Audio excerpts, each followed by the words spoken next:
Hi, Janessa. I think your YouTube video, your TED Talk about the oil spills is great.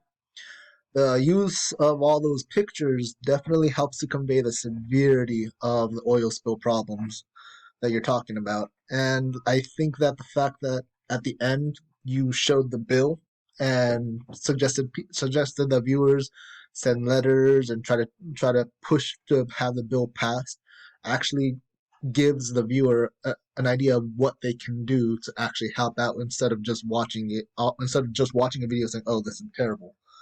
So yeah, that was definitely a good way to end it.